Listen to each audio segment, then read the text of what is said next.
friends, another night, another ride to the moon. We got some really sharp viz tonight. It's a little hazy, but not like cloudy.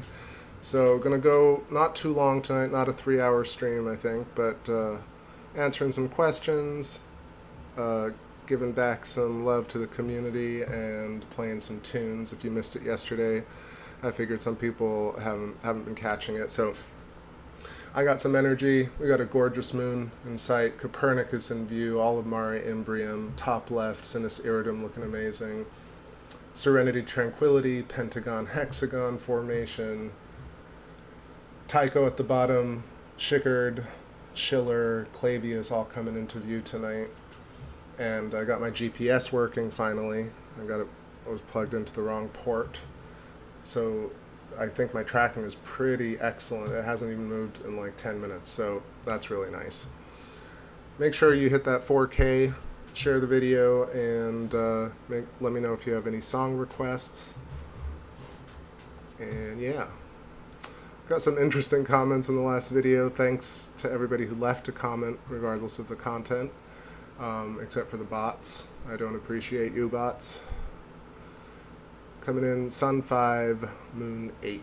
This is an old jam I haven't played in a while. And of course, saying hi to Fantasy Ecstasy and Genghis Khan in the chat, and whoever's trickling in. The spaceship is about to take off.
fade.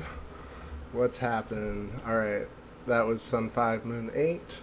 Turned the camera a little bit so we can see the full view of the moon right here. I'm getting our exact percentage. What is it right now? What are you? 75.4% illuminated. Closing in a few more days till our full moon. The harvest moon, I guess, right? September. It's crazy that we're in September already. I want to hop in and say hi to Mary. Hope you're having a lovely evening. And Astralis, yo, what's happening? Holloway Art, sounds great. Thank you. Good to see you, Holloway. I'm trying to find this song, this Why Am I, and I hate complaining right at the top of it, but damn, SoundCloud, you pay for the pro version, you think you're going to get something, you can't find your own song, unless I'm not spelling my own song correctly. Let's see. That's not the right one. I'm just going to have to scroll for it.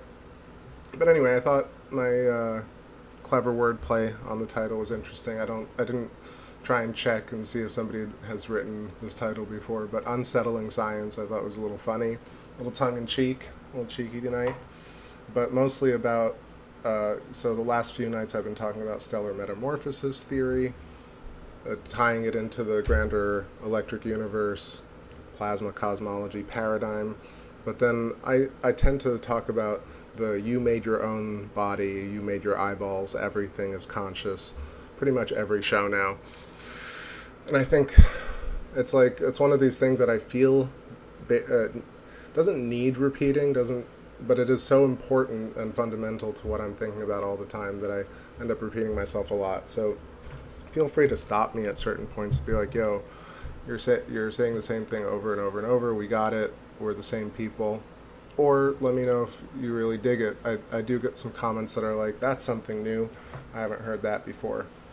And I think for me, it's a little bit like the music too. Like I want to just give y'all something fresh in astronomy, not the traditional same old story, status quo. I see Constantine. It's been a minute. Hope all is well. Likewise, things are pretty good. I can't complain right now. Especially when I'm doing the show, I always feel very good vibes connected to the moon and space. I mean, having the power to scope at a high level with clear skies and stream it and play music, I mean, come on. Even if I were in a bad mood, it wouldn't last long. Hurdy-gurdy, man. Good morning. I saw your comment just now. I haven't responded to it, but thank you for leaving the comment. I will read it and get back to you, but you're here. I see NGC 6543, Nebula. Hello, Spacelings.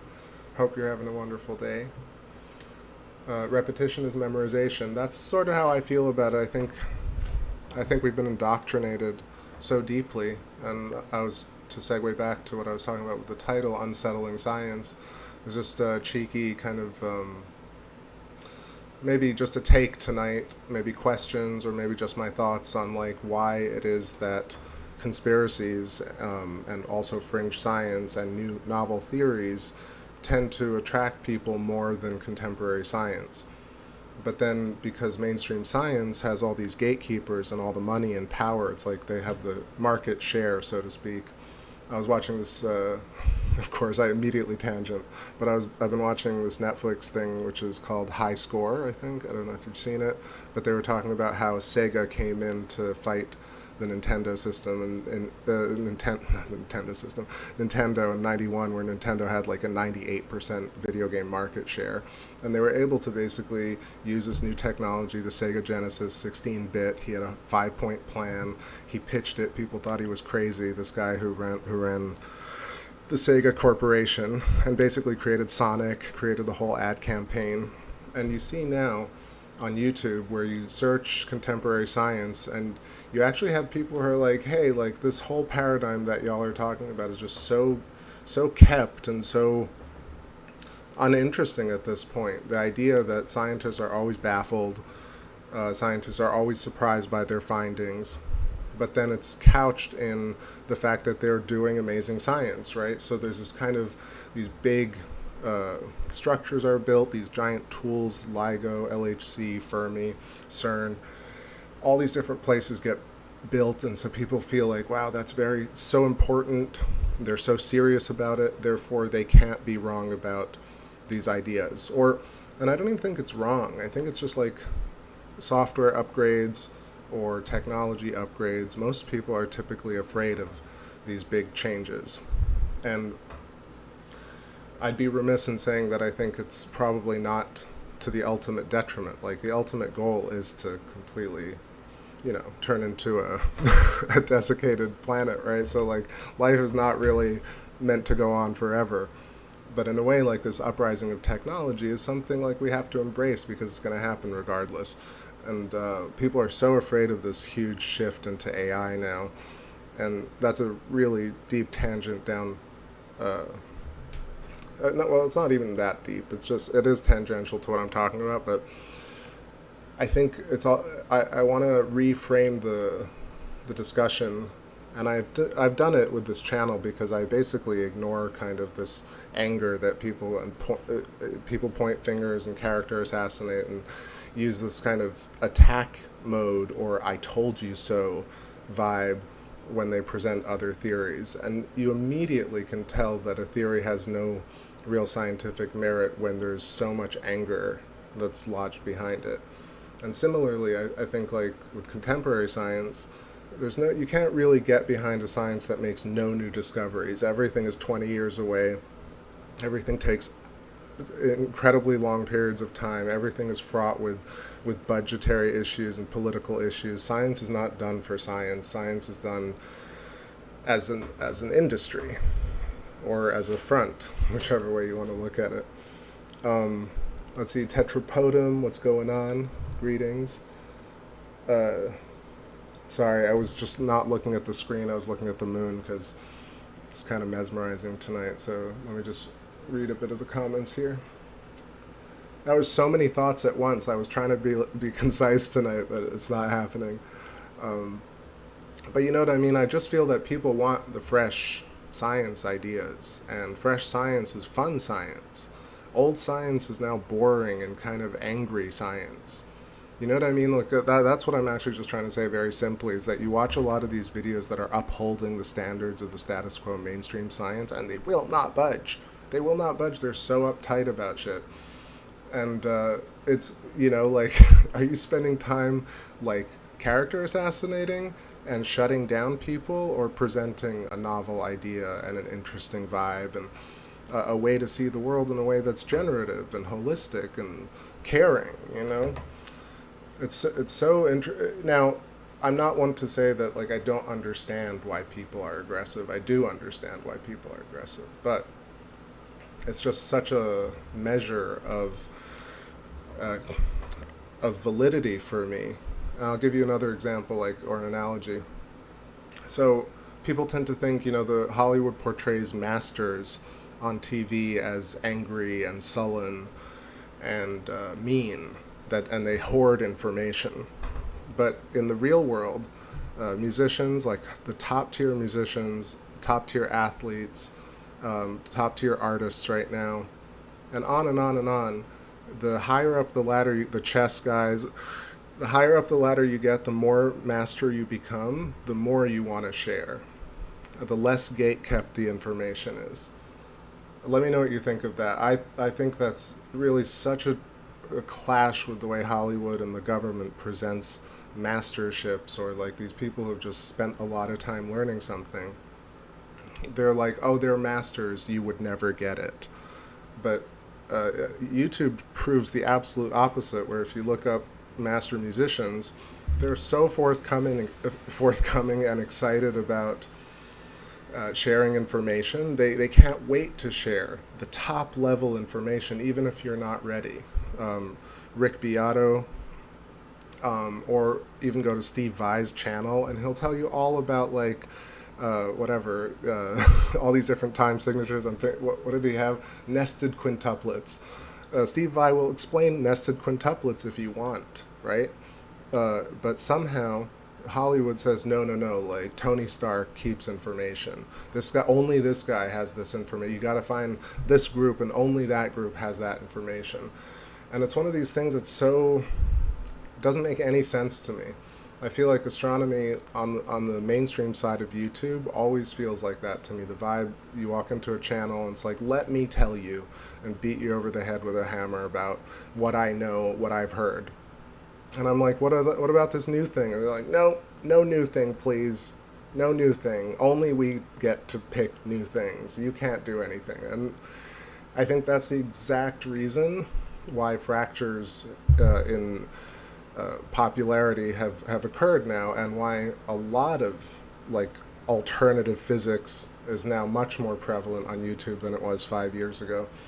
You look up alternative physics theories, and it's actually, I mean, it's not getting per video views as many as like some of the monolithic Veritasiums and Kurzgeist and stuff like that. But when you watch the Kurzgeist and you watch Astrum and you watch Petrov and you watch Dave, it's just their vibe sucks, like, to be honest. I mean, I'm reverse character assassinating, but like, no, the vibe is just because the language they speak is a language of, no, I will not go past this point, I'm fixed upon this point, and we can't budge. If I say that we can't budge, then we can't budge. So and I'm talking about like even the really excited guys like Manly and Tony from Deep Space or whatever, Deep Science. I always forget that. Who's the other guy from Universe Today? Fraser Kane, right? That's his name? Those guys like really dig astronomy, right? But they're so mired in old thinking. They're just like, no, I will not budge, cannot buy a new phone, will not buy a new phone. Oh no, I still have my old TV. It's that kind of vibe, and it's like after a while that gets really boring. All right, Miguel, what's going on? Hello, hello. All right, I'm gonna shut up now. Okay. Hell yeah, F their vibes, bro. I don't know, I try, like, I don't want to be one of those people that's just like, no, I will not listen to anything mainstream because I'm reverse close-minded, you know what I mean? So I'll try and listen to stuff, but it's just, I don't know. Maybe it's self-aggrandizing, but that's why I think that actually scientists are baffled that Electric Universe is gaining in popularity. And they're going to continue to be baffled, but I think people are just excited to learn something fresh. You see the presentations on Thunderbolts Project, and like Michael Claridge is pumped. Andy Hall is pumped to talk about things. Like, I'm pumped to talk about the moon. But yeah, entertain any idea for a bit and see. All right, so I want to pull up the song "Why Am I," but it's not happening just now. So I'm going to put golden, and let's zoom in on the moon a little bit. Like, I've rotated it, but right in the middle. It's fascinating that we have almost this giant version of the torus and the hourglass shape with Copernicus right at the top. See if you can see the funnel shape going up, or maybe I'll just sketch it. Sketch. I was like, oh, I'm not going to talk a lot. No, I'm going to talk a lot. Just quickly. Apennine Mountain Range, Mare Imbrium, Copernicus right at the center, almost like right where the plasmoid would be. Birkeland filament. Okay. And then Oceanus Procellarum, the Procellarum Basin. And what else? That's Mare Nubium. So Mare Nubium and Mare Imbrium kind of outlining the torus, hypotrochoid. Just a little, just to notice. Oh, and I should probably just outline the pentahexa formation right here. Sea of Serenity. Sea of Tranquility. 5 sides, 6 sides. Entropy, neg entropy. courtesy of Dan Winter. Okay. So I should get myself a little drink, just a little drink. Yeah, no, I don't get negative vibes from them. I just like to note how culture adopts new things. It's kind of like researching our culture and keeping a mental track record of. It's almost like watching the markets in a way, seeing how people adopt technology, seeing how people adopt electric universe or conspiracies, you know what I mean? For a while there, we were really mired in, this is a conspiracy, I'm going to debunk that. This is a conspiracy, I'm going to debunk that. And mainstream stuff was like just nowhere to be found. And now you have a ton of like really hardcore mainstream going on because they've gotten funding and sponsorship, and they have channels backing them. And of course, the law on YouTube is you just stick around for a while and you ultimately build an audience, regardless of what you want, especially if the algorithm favors you. But yeah, but now you also have the rise of so many different little podcasts digging really deep into alternative concepts, from Sky Scholar, now above 10,000 followers, Unzicker, over 20,000 followers, Eileen McCusick, over 30,000 followers, Sheldrake, 50,000, 100,000 followers, hopefully, at some point. The guy deserves like 1 million followers. And Thunderbolts, almost 200K followers. Even Greg J, probably, and see, The Pattern has like 20,000 followers. It's pretty good. It's pretty good. Way better than it was 6 years ago. Because people are finally kind of scraping the sides of the batter bowl, barrel. Let's go with Golden, which I had going and talking over it this whole time. That's not Golden. That's Golden.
that was all vibes. Like, I got chills on the back of my neck from all the... I don't know what that was, but just want to hop in and say what's up to everybody. The moon shifted, and I was like, you know, sometimes you get that feeling from a song, even if it's your own. You just, I don't know, I've always felt as an artist, sometimes you just capture a moment, and that you're just a medium. And sometimes I feel like some of my songs, like, I'm like, did I really write that? Did I record that? Like, what was going on? Although then I read some more documentaries about songwriters, and that happens a lot when you write tons and tons of songs. You start to lose track of what you did. And that's kind of, that's fun in a way. Want to say what's up to Liminal, thank you, and Bambaklat,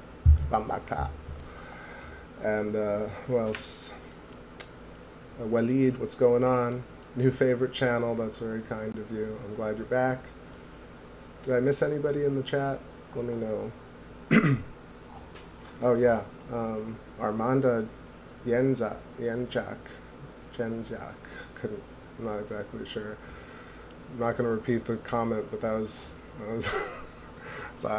like a very poignant comment. It's true, in a way. Gosh. I'm not comparing anyone, anyway, to that. It's just like... It's tough. It's tough to change. People don't like change. And that, I think, if I were to describe it, I think it's the whole ratio between matter and non-matter. You have this kind of 9 to 1 ratio, and 90% dark matter, or darkness, or void, or basically unrealized ether, and then you have like 10% luminous ether, and this relationship is seed to flesh in an apple. It's a musician to audience relationship, or sports team to audience. It's planets to sun, it's electrons to nucleus, and this relationship between like the large and the small is pretty much the reason why things also exist in terms of culture. And so not everybody can be a leader, not everybody can be a seed of an apple, and everything else has to be flesh in order for the apple to propagate. But the seeds also have to be there, so there's kind of necessitative reality for everyone to exist, because we all fulfill a particular role. And that's really a nice way to think about it, if I may be so bold. Let's get in here with the next track.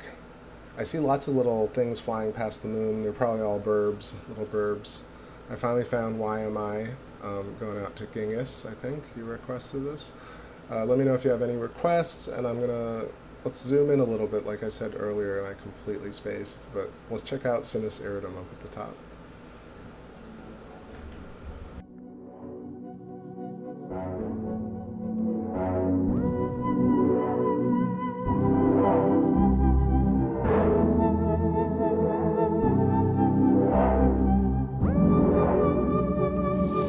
Space theater seemed no one weirder comes. Good Baron, soulful speaker, bring me back over telephone line.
little bit of strut.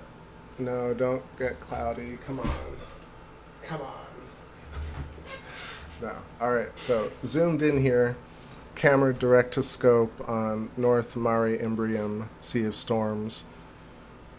But thankfully the storm that's happening is far below the moon, far, far away. And we got Plato in view, Plato crater. Let me pull up my scribbly program. Plato, one of the roundest, I'll have to admit, craters on the moon. One of the least hexagonal, but still, you see a sharp corner at the left, 120 degrees probably. Also formed by the same boundary surface creation of an expanding circle meeting a dense point or a boundary or another density coming towards it and creating a flatter layer between two circles. What's cool is that these little mountain peaks that are floating in Mare Imbrium, this is, I want to say, Montes Tenerife, and this is Mons Pico. And this cool feature, one of the unique words, like full word looking features on the moon. Right now it looks like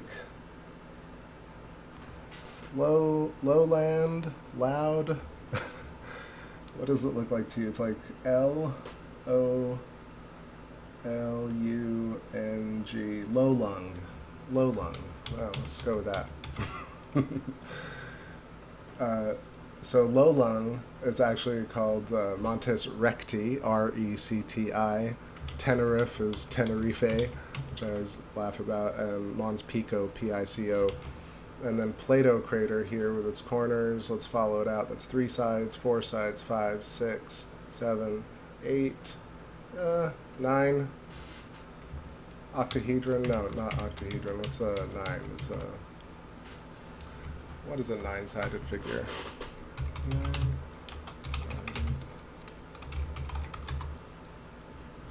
A nonagon. Yeah.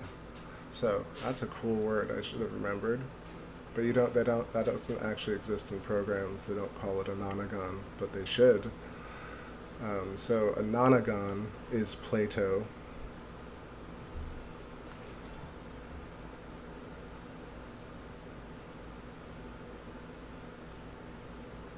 Let's see, just making sure. Oh, exactly, Miguel. Sorry, I know Miguel gets like a lot of gets tons of me rambling, and then it doesn't make sense. So I'll try and slow down a little bit. I'm just talking about the regions here. Sometimes I'll just ramble off a bunch of jokes all at once, or kind of jokey language. So forgive me. Anyway, these are the features. I find them really interesting. This is a pretty unique set of features in a row. I feel like there is this thing that I was going to say earlier, which is we have this, I'm not going to draw all the sides quickly, but that's Plato.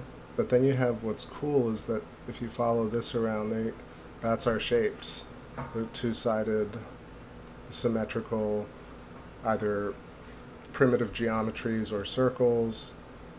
And there is our Birkeland, or our chimney, or our pinched plasma tube. It makes sense. But it's not really immediately apparent. But you kind of have very detailed structures, and then you have kind of the echoes of structures. At first glance, you'd think, oh gosh, this is like really such a, it's kind of, it takes you by surprise. At least it took me by surprise for a long time until I started looking at things a little bit more like the larger picture. Look at this, actually, raven head. Wow, that's cool. I didn't even think about it, see? Nonagon eye, and there's the beak.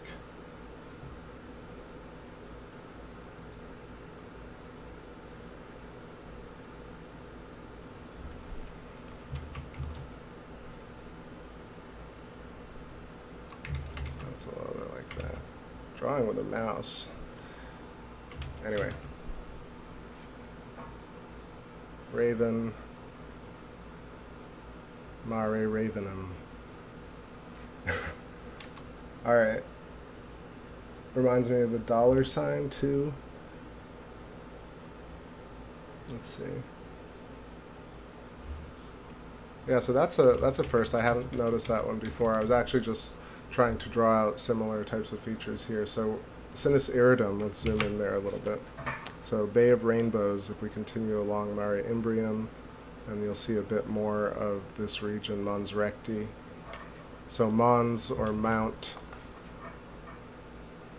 So all these lands like is Montes Alpes, so the mountains, the Alpine mountains, and this is Mons, Mons, and Mons. So I think Mons is like a small mountain, I'd say. And then you have the Apennine mountain range.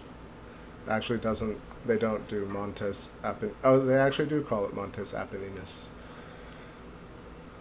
So let's go left, and we'll see this amazing like half hexagon. This is one of the first features that I noticed besides Aristarchus that was just like, wow, it's really, really angular. It looks like the head of a wrench or a tool. And you can really see if you just continued it on, you'd have this 2, 4, 6, 8, an octahedron. You could theoretically make it a hexa if you just adjust this. I got really optimistic about the tracking, but maybe just we're zoomed in a lot. So yeah, if we wanted to just make it a hexa, it would just be that. But still, mostly it's not a circular, right? The two craters I mapped out first. Let's look. I think I can even zoom in one level deeper. There we go. Like old times getting up close. Old times last week. Alright, anyway, I think the atmospherics are a little rough, but like you can see a lot of amazing detail here. I always used to joke that this is like a chicken foot, but it's actually just branching. I mean, it's the same reason chicken feet and human hands actually look the way they do is because they actually branch. But again, they could be splatters or sputters that just cross like that. And then let's look at Mons Recti over here and kind of decipher what these... And it's actually very, you could say, wow, it's like we're looking at pareidolia, or our mind is playing tricks on us and we're just seeing letters in the landscape. Now, granted, I'm not saying it's actual letters. I'm just saying we see letters in the landscape because letters are also formed along these inherent fundamental electromagnetic, geomagnetic shapes, these toruses and Birkeland current tubes, and fractally recursive at all scales, and therefore language is actually crafted. Every single letter looks like one of these shapes, and therefore if you see these shapes in a little mountain range, then we might think they're letters. I don't think it's or it should be frowned upon, in terms of seeing patterns in nature, right? Like it's kind of scoffed at as, oh, it's just patterns in nature.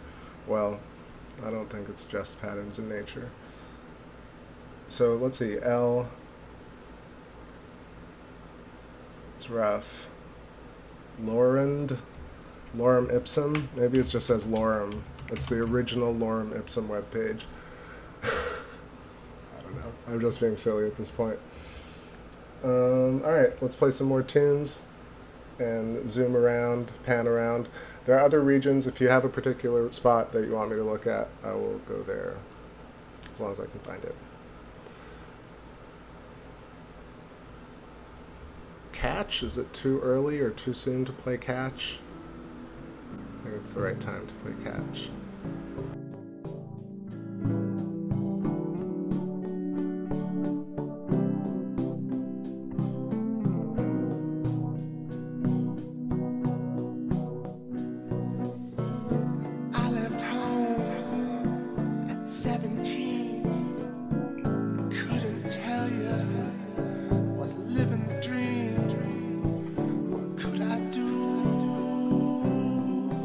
While I play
Alright, jumping in here real quick to say what's up to Vicky. Or did I already say hello to you, Vicky? But another hello, whatever. I'm delirious already. It's only 10:38. But yeah, I feel like every night, like getting in this show, talking about all these ideas, then waking up and studying all day, and then right back at it. I probably have said hello to people multiple times at this point, but I figure, who did I miss? I know I missed somebody. I see Renegade in the chat. What's going on? It's only mushroom evolution. Evolushrooms. Alright, being ridiculous. So yeah, I'm just wide shot over here and pulling out some of the colors with the filters so we can see Sea of Tranquility, Sea of Fecundity, and Mare Crisium up at the top right. Really just unbelievable detail. And so many birds tonight. Many, many little burbs. Awesome little section of Ptolemaeus, Arzachel, Alphonsus, and Albategnius right in the middle. We were looking at it yesterday. Chain of hexes. And we can see them here. I'll do a little scribble. A little quick scribble.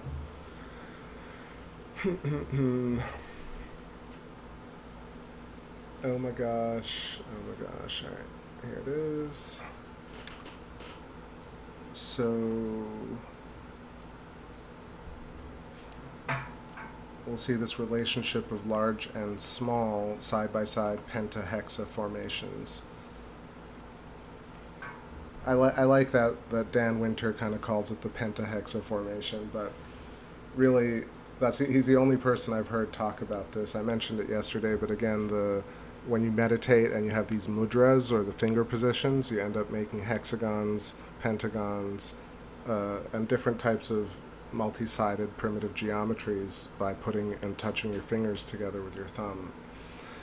And of course your hands being put together, casting a spell or meditating and creating entropic and negentropic momentum as we exist and oscillate.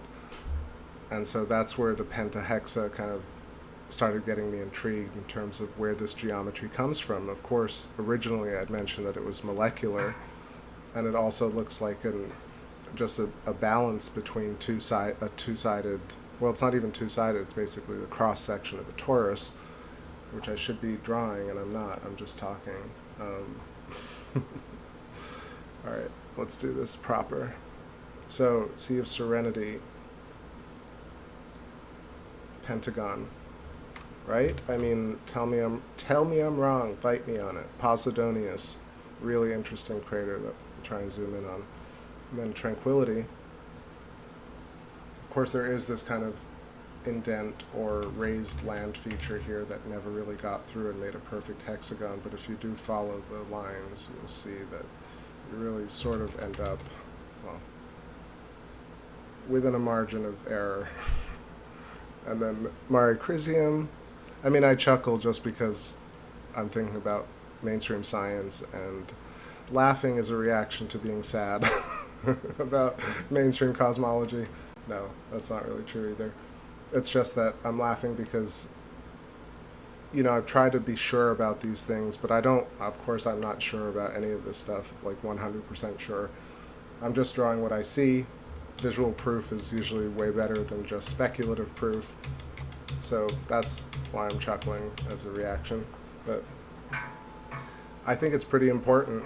So yeah, now I got a little lost, but my point was Sea of Serenity, Pentagon, which is entropic, and Sea of Tranquility, which is negentropy, which is existence, conscious instantiation, or stillness. And then right here, Ptolemaeus, hexagon, and Alphonsus, pentagon. I'm drawing it quite poorly, but the drift is a little bit rough. Let's get back. I'll zoom in, and yesterday I did a zoom in as well, but Ptolemaeus is very clearly hexagonal. Straight line, corner, corner, straight line, corner, corner. And then Alphonsus, pentagon, there we go. So pentagon, pentagon, hexagon, hexagon. Fractal geology 101. I mean, honestly, I like looked at it so many times. I thought, does anyone notice this? This is like the actual evidence that you see right in front of you. You can just draw this type of lattice structure on top of the surface geology of the moon and figure out that, of course, at every scale you have not only hexagons and primitive geometry, so you need to discover like and figure out what boundary layers are and why there are vertices, so to speak. And then you have to think about like the relationship between pentagon, hexagon. Then you have to think about the fact that at every scale on the moon you have this fractal recursion of the same shapes over and over and over again. Whether or not impact or electric arcing or volcanism, you still have the recursive patterning, which is really the underlying fundamental concept at which most science shows mainstream, for me, fall apart. They rarely mention that the self is the God incarnate because we make our own bodies. They never mention that consciousness is in a field outside the body, and they rarely mention hexagons on the moon. So that is a quick summary of like what I was rambling about for 5 minutes earlier, to get it down to a little science here. Hot Rod Scott says, I never saw the pentagons on the moon until you pointed it out. It's it just dawns on you one day. You're like, wait, the mainstream idea says do this thing, and of course, like, and even Thunderbolts Project, like that mentioned, they say one or a few features are hexagonal, or Andrew Hall has pointed it out, but really it's never like the main thing. I think the main thing about it is that it's hexagonal, and then there's a hexagonal North Pole on Saturn, right? There's a hexagonal storm, which is like I mentioned, the diachotron instability, which is known science. And therefore, and then you have basalt flats, and then you have bees honeycomb, but you also have the human eye. So if you look at your face in the mirror, the bridge of the nose, like I said, that's why the bridge of the nose is separate and your eye sockets are side-by-side hexagons, for the same reason that the geology is side-by-side pentagons and hexagons. It's like so logical from a holistic standpoint that yeah, it's worth talking about.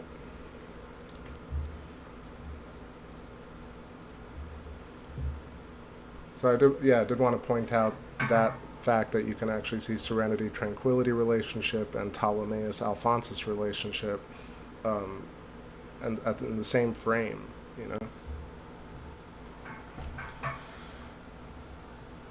No, I'm glad y'all are chatting about stuff. I just have a lot to say, and I stutter a little bit. I also want to be clear and try and not appeal to everybody, but I don't want to be another one of those people that's like, here's all this fancy stuff, and you got to be super smart to understand it. I think the best teachers, or, I mean, if you can call me that, I'm the type of person that likes to digest a ton of information, and then by sharing it with others, you learn it better yourself. And so while I talk through it, I start to think about these things like, I mean, that's a small thing, but drawing the head of the raven is another example, or you discover things as you're explaining them. I mean, that was a small thing, but I think more so, I can't think of it now, but I know I've discovered things on the stream with y'all, and yeah.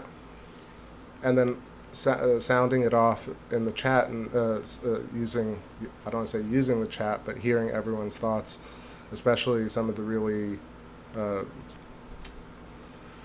the counterpoints, just has made me really think about how to approach talking about it. Anyway, there I went down another rabbit hole, but yeah. So there's oscillatory frequencies going on everywhere, and that's really what's creating our whole reality.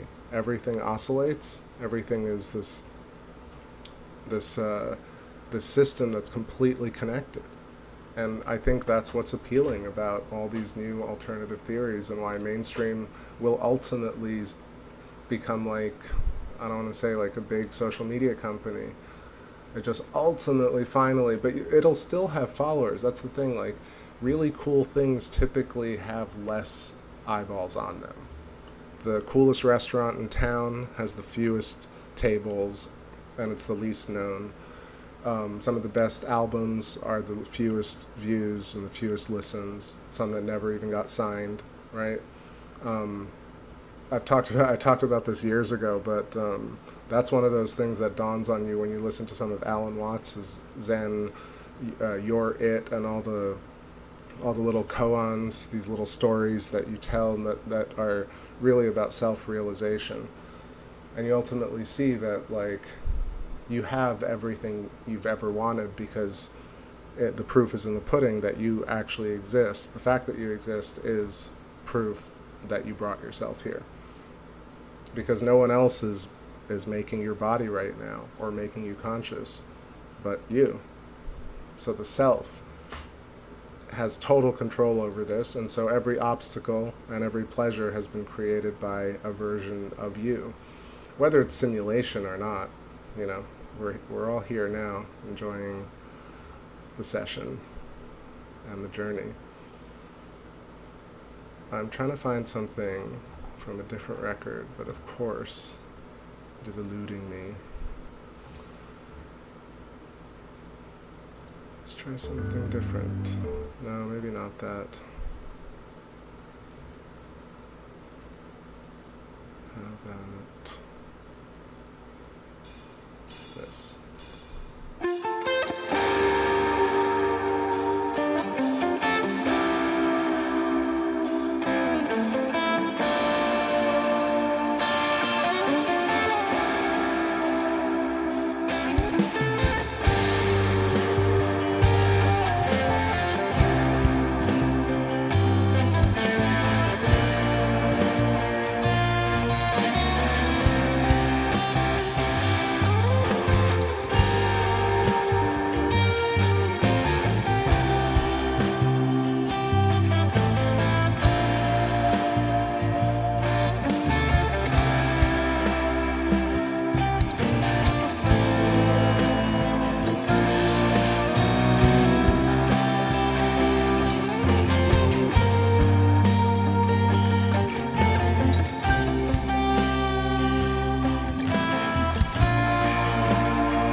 beaten from the heart. I know, no lie.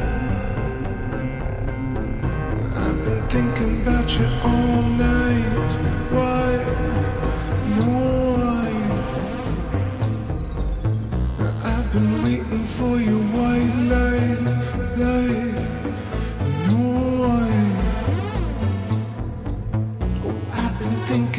that you should be mine. So call me up, up, up, up, up, up, up, up, and let's get down, down, down, down, down, down, down, down. So call me up, up, up, up, up, up, up, up, and let's get down, down, down, down, down, down, down, down.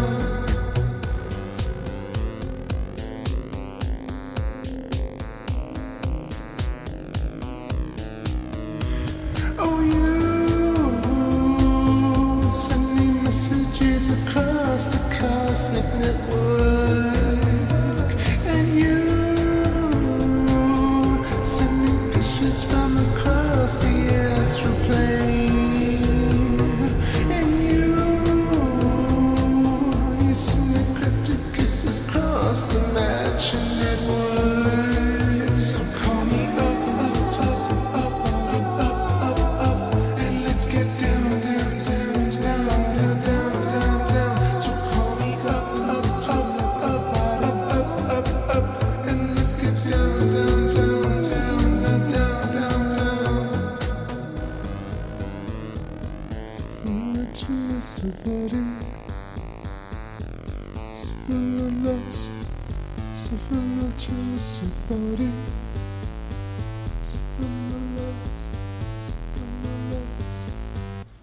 Je t'attends dans l'amour insaturel, ainsi la monde que la même semaine.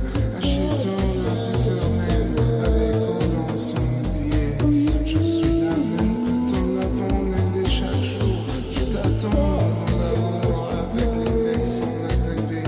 Et c'est mon âme magnétique, c'est l'amour magnétique, c'est mon amour magnifique. Cool running, no warning, you wouldn't, 'cause what be is rooted, whatever it takes. Please, I've been dreaming from the heart eye, no lie, been beaten from the heart eyes, no why, no why, no why. So call me up, up, up, up, up, up, up, up, and let's get down, down, down, down, down, down, down, down. So call me up, up, up, up, up, up, up, up, and let's get down, down, down, down, down, down, down, down.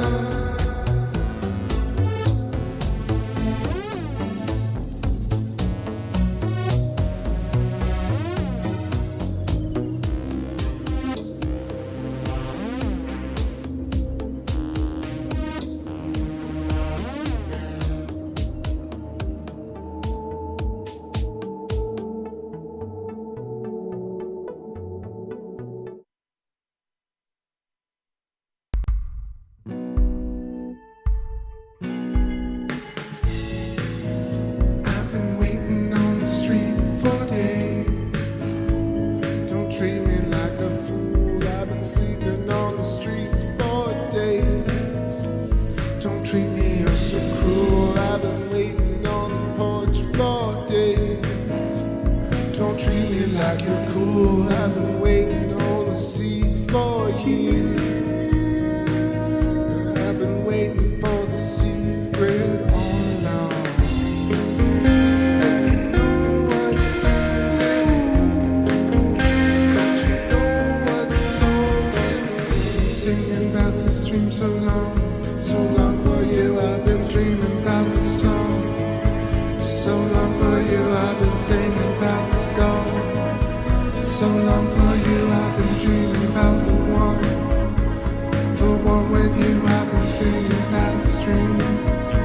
So long for you. Till I see the color of your eyes reflected in the picture I made for you. All along. And you know what brings it, and you know what soul can sing. But you know what brings it, and you know what soul can. We gotta go. It's on what brings it out, and you know what soul can sing.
cactus dance coming up in there. That gives me the energy. So, yeah, trying to adjust. There's kind of some intense atmospherics tonight. But I got a zoomed in shot here of Copernicus crater. Really wonderful details. And to the right is Eratosthenes, the tip of the tail of the Apennine mountain range, almost like a dragon's tail coming out. And then you got this crazy crater, Eratosthenes. You can definitely see some of the geometry around Copernicus, just quickly outlining the hexagonal nature of it. Although there are lots of little sides. There we go, there we go. There you go, that's 1, 2, 3, 4, 5, 6, 7. A septagon, as opposed to a nonagon or a hexagon. And then Eratosthenes, if you didn't notice, right here. If we just do a simple geometrical outline, what is that? 4, 5, 6, 7, also a septagon. And that's the tail of the Apennine mountain range forking out. And what I love here is that you see this kind of laminar flow, which is almost like that shear that you see in the diachotron instability. I know that sounds like a jumble of word salad sometimes, but it just means like a wiggly electrical tail. And because the wiggle is going this way and the pressure is going that way, you get like a wave curl. That's the simple understanding. So, jumping into the chat here for a second. I see Pura Vida. What's going on? Who's inside that crater? It's just central peaks, like remnants of whatever created, or however the crater or feature was created. However, the Eratosthenes one to the right is actually pretty amazing looking because it's so specifically equilateral, like an equilateral triangle of 3 nodes connected. The one on the left, the Copernicus one, is a little bit more like 2 side-by-side rocky pyramids, both of which features, even though they look very structured, are natural formations. Either they were created by the pop of the blister, in terms of this potentially being an old volcano, or this was caused by the ballistic impact of a giant meteorite that crashed into the moon and created the double impact that happens after the splash after the impact, or it was an electric arc hot spotting this region for a while, creating a giant feature that pushed outwards with electrical force along this fundamental geometry, in which case you get this very much more clean geometry, as opposed to what, if you look at ballistic tests or meteoric impact tests, they look a lot more, they look a lot less structured than what we see on the surfaces of planets like this.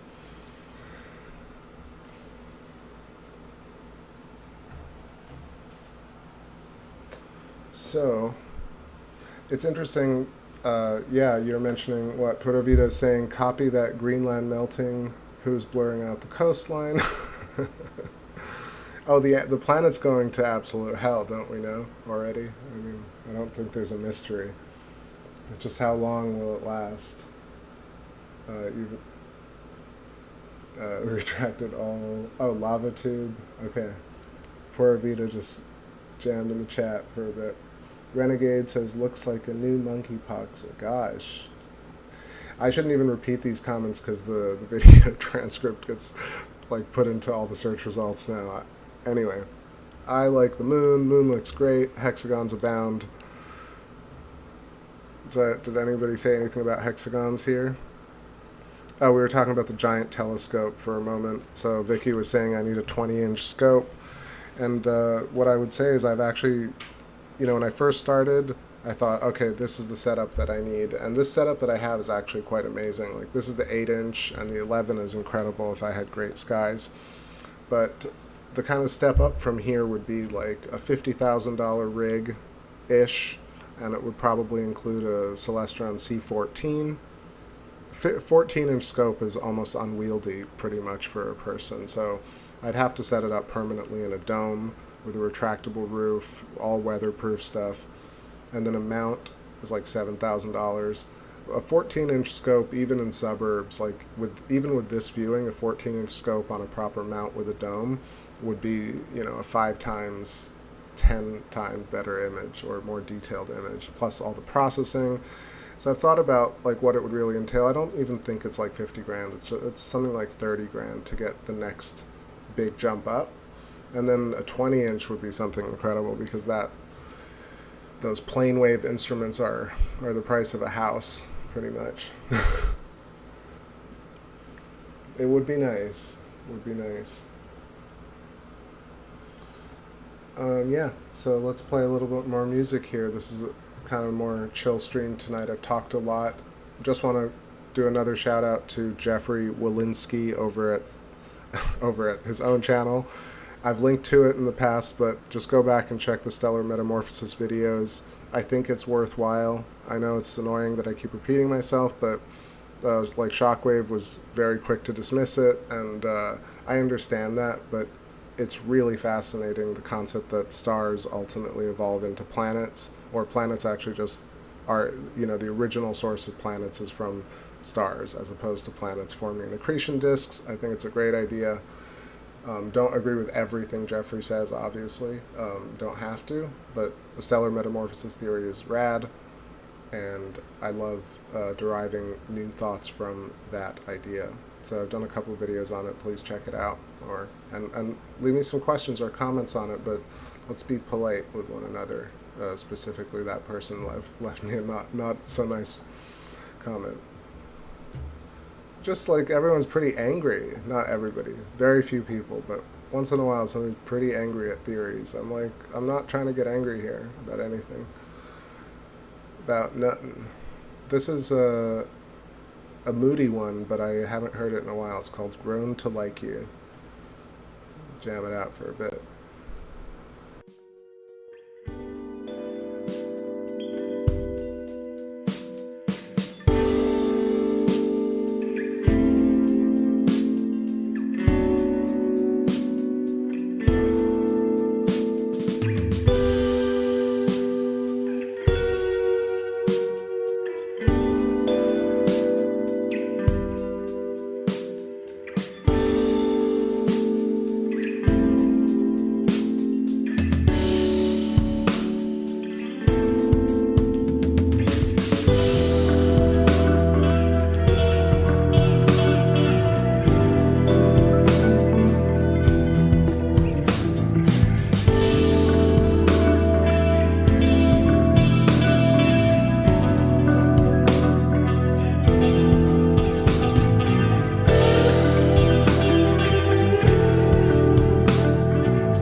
Alright, I'll keep going with the tunes, but just quick on Saturn.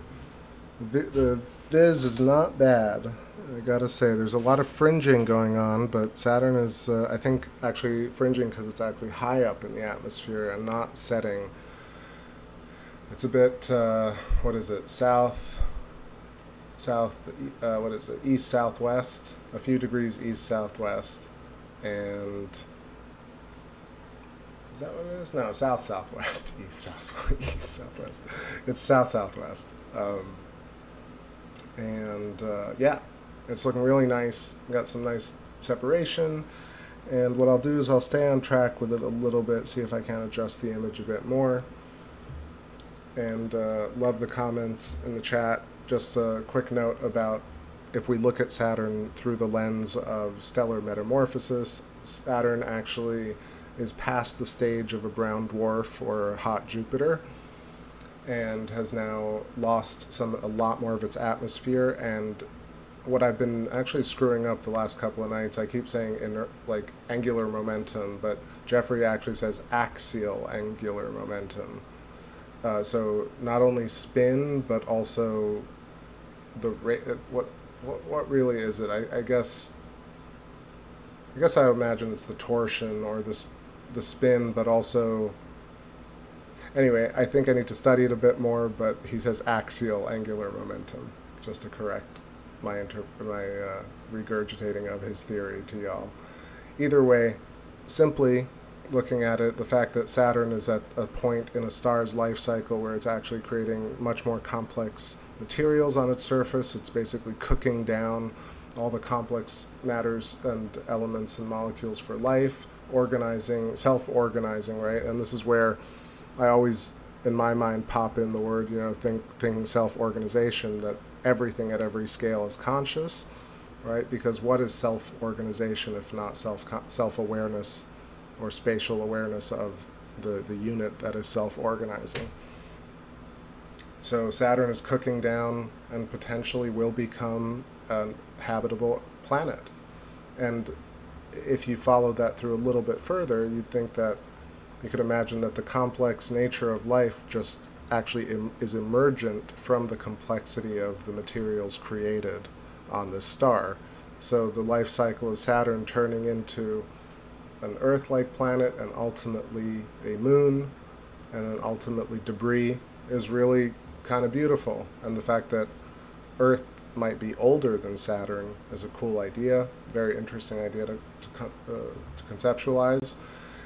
Jeffrey, actually, I found a video quickly that he talked about the rings of Saturn, or protoplanetary rings, and he talked about planets colliding to create these rings. So that's another point where I might disagree with him, imagining that potentially matters essentially accumulate along the field lines. So that's why there's matter clumped along Saturn's rings. And Jupiter, they just took a picture of Jupiter, and it has a very thin ring around it. And essentially when the atmosphere dissipates and it actually shrinks down, so brown dwarf becomes a Saturn, maybe these materials are from the outer layers of the star that end up coalescing along these ring-shaped structures. And then further, if you take it, I'll shut up here in a second, but if you take it further to Uranus and Neptune, you'll see that their rings have now dissipated, and now their surfaces are much more complex and they're water worlds. And you keep going with the idea that here is where the core of the planet starts to form, and by the end of the point where we become a moon, the moon is the core of the star, and therefore that's how you might have a hollow moon, but not a hollow Earth, right? It's interesting. It actually gives you a little bit more nuance into these much kind of more fringe semi-conspiracies, theories.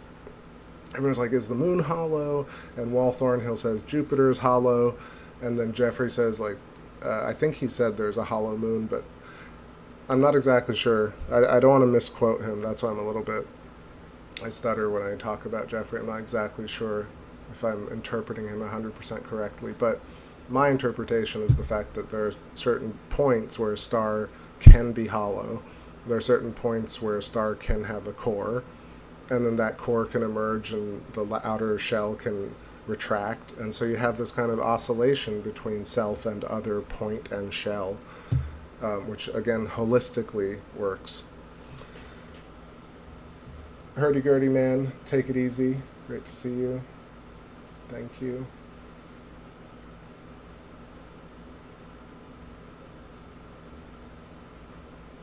Okay. Let's go.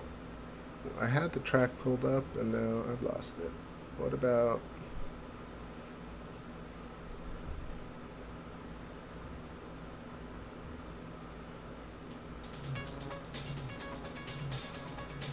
What's this?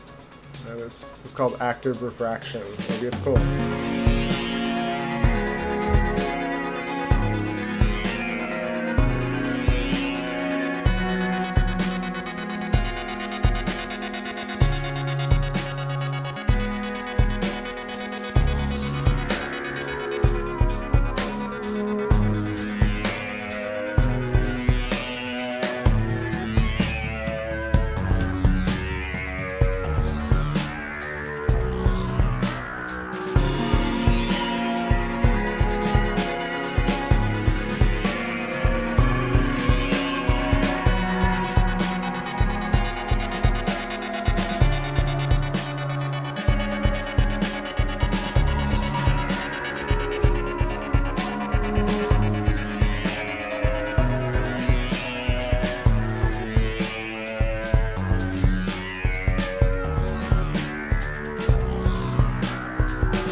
Go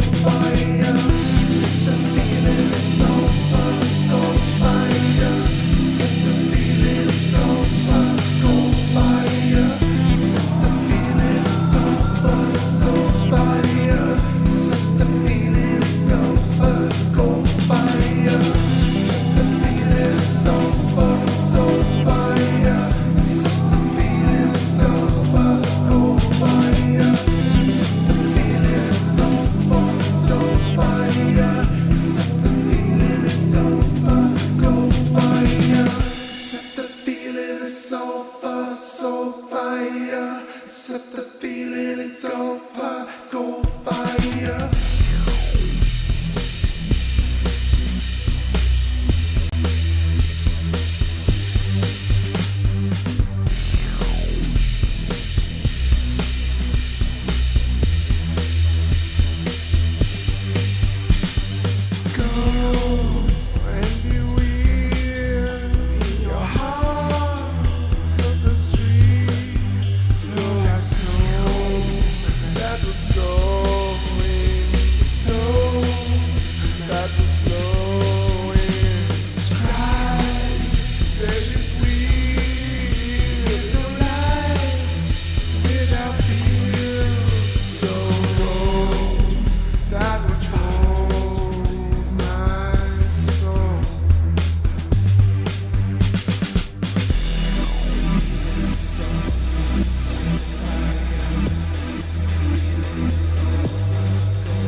I'm not sure, maybe I lost everybody with that song, but I love it, and some of y'all love it.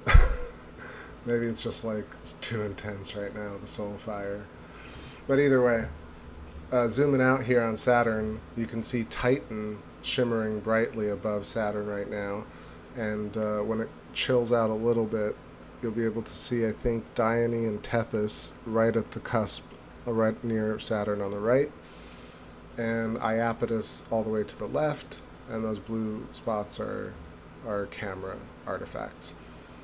But you have to blow out the image to see Saturn, to see this kind of detail on it. That's why we don't get clear Saturn, but let me just see how big I can blow it up. There we go.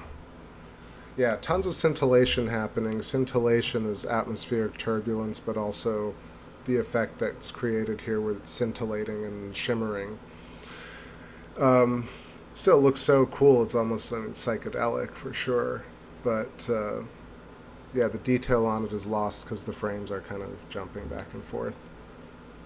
The viewing, again, not perfect tonight. Of course, the light of the moon is affecting it. It's also very high in the sky, and so it's very high and very low in the sky. It kind of ends up having a lot of atmospheric diffraction because of the curvature of our sky, or at least where we end up seeing the image of space. What's happening in cognition design? Nice to see ya. I'm grooving. Let's see what song comes up next. Something a little different.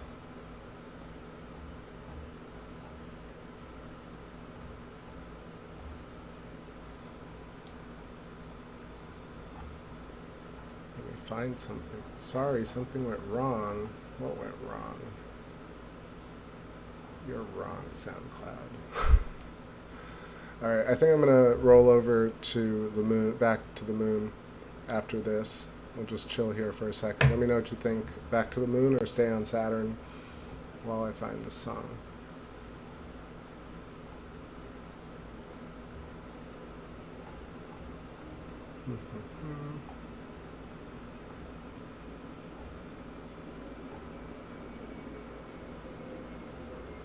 Yeah, let's just play stuff from this newer summer playlist.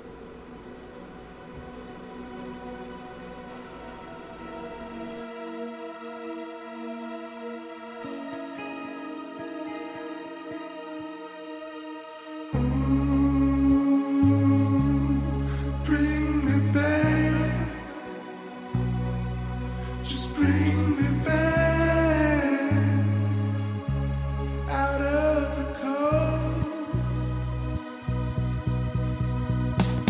Ooh, bring me back. Just bring me back. I need you more. This cosmic revelation, we all have our bases to play. We the creatures grinding against the grain. Build your world with nothing to fear but yourself. Apparitions that we bleed through. Every fear, your open wide soul modulation. You just come feel this ride so high, your love I'm craving. But I can't see it till you, ooh, just bring me back. Oh, bring me back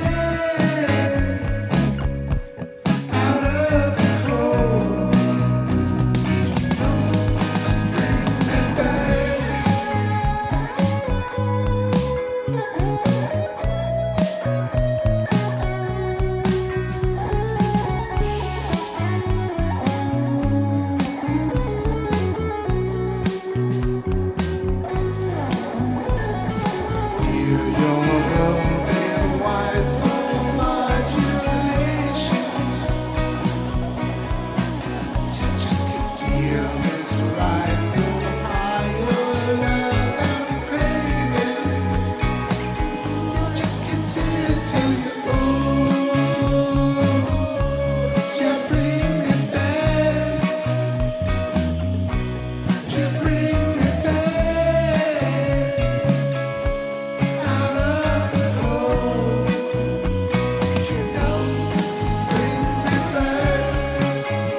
so low.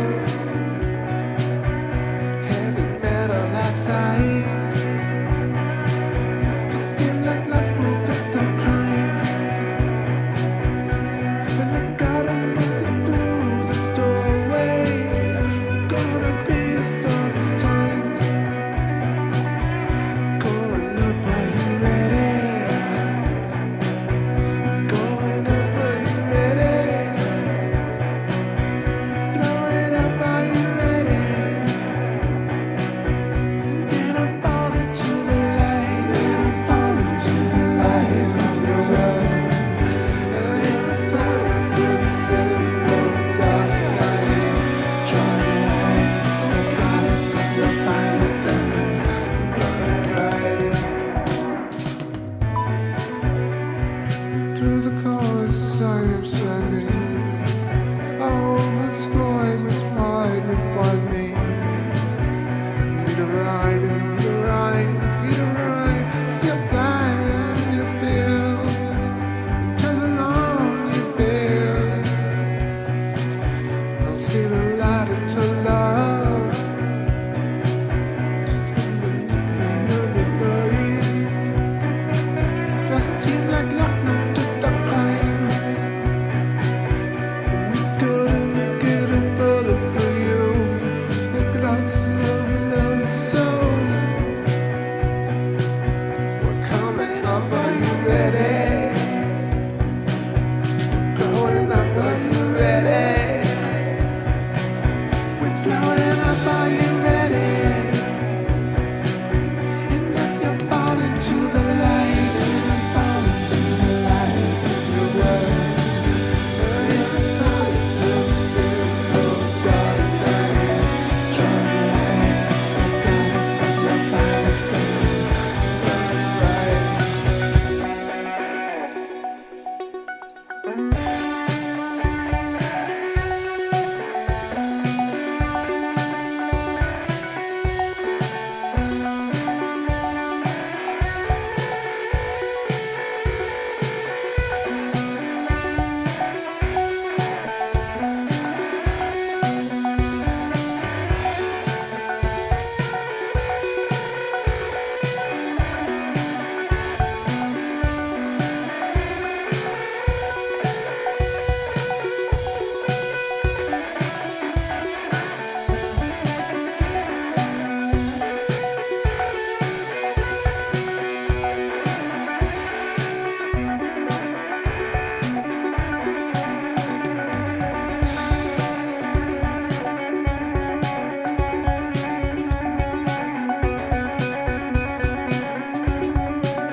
I kind of meant to go back to this one. These are all demos. A lot of these are demos, actually. I think I have an entire library of damn demos. Squeaky chairs, too. Alright, just hopping in here to say what's up to everybody. Thanks for sticking it out. Another amazing trip.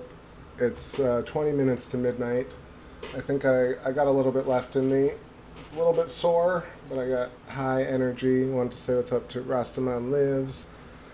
Vicky, have a wonderful dinner. Lurkers, hope you're doing good. Gnostic Chef, I see in the chat. And Cognition, I said hello to. Did I miss anybody? Let me know if I missed you. I feel like I might have missed someone. Oh, Justin, greetings from Galveston. What's happening, Justin? Okay. So look at this amazing shot of the moon, if I may say. If I may say. I just bring you all the moon. The moon does all the heavy lifting. But just so you know what we're looking at, Mare Imbrium, Apennine Mountain Range, awesome gateway into Mare Imbrium or out of Mare Imbrium. Carving boundary layer against Mare Frigoris, I think it's Frigoris, a sea of frigidity, coldness. And then Terminator line cutting across, we got Sinus Iridum, we got an elongated kind of hexagonal arch wall over here, Plato, a nonagon, that's a new or reminded word. We got the Montes Alpes, the Alpine mountain range here, all those big mountains, and this amazing channel cut through 300 kilometers across, or not across, but end to end with the central channel. I'm just joking. I feel like I've listened to Stuart Talbot on Thunderbolts say channel like 1,000 times, so my brain just like wants to say channel. But yeah, this clearly mountain range existed first, and then something carved its way through like a sword or like a valley. But this is one of those great proofs of electric universe arcing, because something like this doesn't really have a volcanic, or doesn't really have an A and B point that are typically seen with either volcanism or really any other things like really the contemporary understanding is not that complicated. It's either sinuous rills, or it's electric arcing, or it's land masses moving apart or stretching. So cracks in the earth, so to speak. So what this is, obviously there might be more, but those are really the three preeminent ones. And yeah, Valles Alpes, the Alpine Valley. So what else we got? We got a couple more features in here. Like I mentioned earlier, we have Mons Recti, Montes Tenerife, or Mons Tenerife, Mons Pico. We've got Cassini crater with its two microcraterlets. We got Archimedes with its awesome like cometary tail. What is that? Something, and Autolycus. Aristillus? I think it's Aristillus. And Autolycus. Leaving Autolycus. And then moving down here, you got Copernicus, Eratosthenes, Apennine Mountain Range. You got the nice hypotrochoid hourglass shape here. You've got a 1, 2, 3, well, under the Terminator, tough to determine.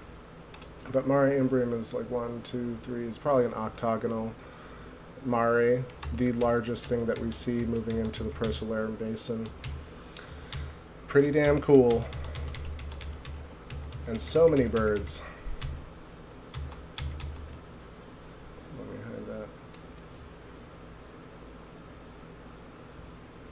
But just, this is one of the cooler phases because you get to see Sinus Iridum, the Bay of Rainbows, come into view right under the Terminator at the very top. It has some of the best views possible at this range and at the 23%. The last waxing crescent phases are really great because it's a similar type of Terminator crossing across Sinus Iridum, but it's a completely different angle. And it's hard to say which is better. This one's amazing because you see more of it, but you see so much more detail on the 23% waning crescent Sinus Iridum. It's a very special shot. And I actually have it in my archive. We've done it a couple of times. As in me and y'all. Alright, mutual masses coming in. Drift away, and we come inside it and you drift away when the moon is riding full. Come, let's drift away. It's your queen of the night, and so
Yeah, just some vibe and stuff here, dreamy.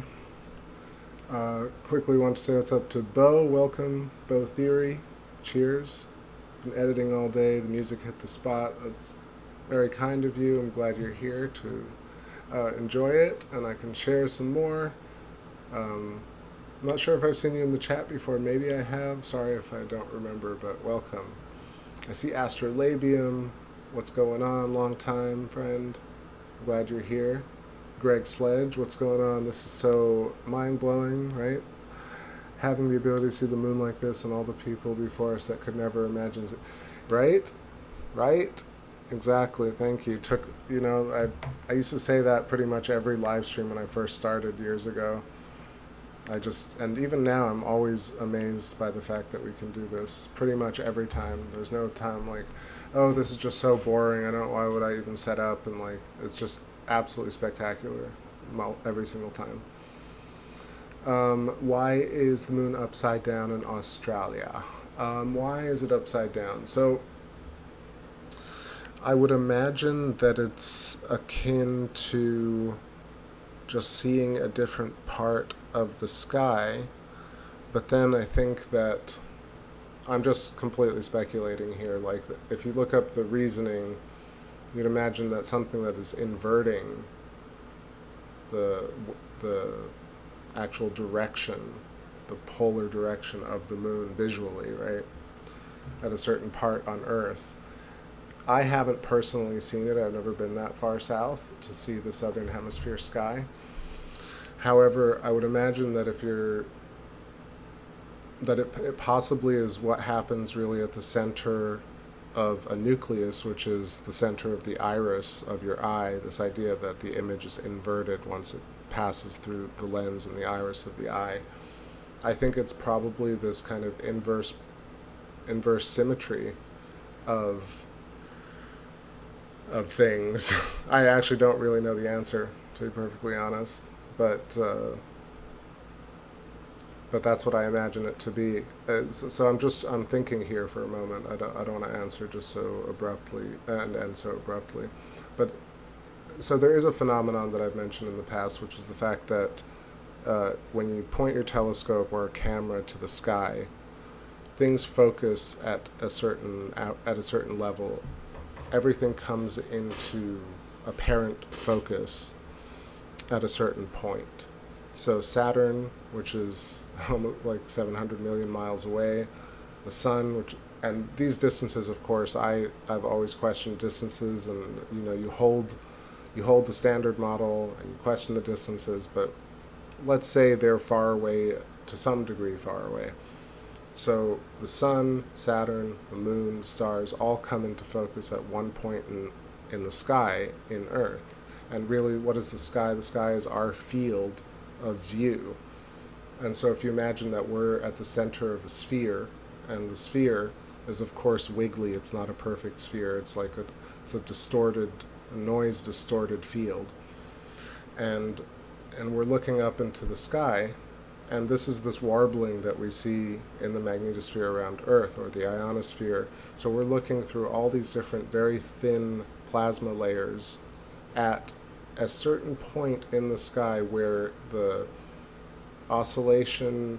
visual oscillation of planets and stars send their oscillations outwards, ripples in space towards us, and we send out our peepers, our senses point out into the sky, our eyes, our telescopes, our cameras, and then at that point in the sky, this is where the instantiation of visual acuity comes into play, the point at which things become in focus. I'm just thinking out loud. So and then when we send out a signal from our eyes, the data that gets, apparently that this idea that the image gets inverted or turns upside down at the back of the eye would make sense if the information, the oscillatory photonic interaction along the Birkeland filament that goes right through your eye hole actually inverted its data. And if you think about it just in terms of like what I said yesterday, where people write and read right to left, and it's perfectly fine. and people can learn to read both right to left and left to right, I would imagine that the visual data that we see in the sky, the oscillatory instantiation of the focus of all space at a certain point, and I think where the certain point is could be like 11 to 15 miles up in the skies, where there are certain speculative papers that I've read about where the point of focus is, but it is fascinating and it isn't completely answered publicly. In fact, it's not answered at all, really. If you can't really find where you end up actually getting to is René Descartes. If you go to Cartesian thinking and René Descartes' studies on optics and how he perceived the eye interacting with the field, you start understanding how things might all focus at a certain point in the sky. If you look up a question right now on YouTube or Wiki or papers and you try and say, like, why does everything come to a certain focus point in the sky? Or and even on like telescope or astronomy forums, nobody really talks about this phenomenon, because it's just like you have to really immediately think, how is this possible that Saturn is not completely blurry and the moon is completely sharp, or vice versa. Okay, I'm jumping back in the chat here. I know I just went down a bit of a rabbit hole with inversion ideas, but if you think about it holistically, why do things invert in nature when I think they come to a new plasma shell, or they create a new plasma shell, and that might have an inverted pole or inverted magnetic field, and so maybe it's counter-rotating rings or counter-rotating currents, and every cylinder of counter-rotation has its own visual focus point, and so as it goes through these shells, every shell actually inverts the next. So it's not only at the back of our eye and then through the eye, then at the ionosphere. So maybe we're seeing space inverted in the first place. Anyway, that's some thoughts around it. I don't know exactly what it is, but that could, yeah, and I was going to say holistically, it's like when we eat too much, basically you can go from very hungry to full, and at a certain point you become disgusted with the food, right? But it doesn't mean that you won't ultimately end up getting hungry again. So it's this kind of fullness factor, if you think about it. There's a ton of it in nature where you really want something, and then all of a sudden that's the last thing you want. And when I say that, I think at all levels, right? There's this kind of decision making where the amplitude is gained over a gradient, and then you get to a point where that's just too much and you want the opposite. And so a soul wants it, or a center atomic unit instantiation wants it. And I imagine that the data, the focal point of light, ultimately follows the same wavelength. If I'm maybe misinterpreting it, but like the way Buddy James or Buddy Dougherty, the Dougherty set, where he talks about the Bessel function cascading along a the fractal recursive geometry, then at every single layer maybe the data flips. It's always flipping. So maybe on the bottom of Earth, or the southern part of Earth, we see at a certain point in the atmosphere where the data or the visual resonance becomes inverted. Maybe that's the reason.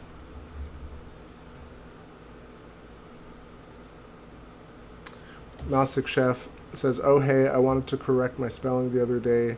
The Latin root pater, P-A-T-R, means father. The Latin root is the word origin of a number of English vocabulary words,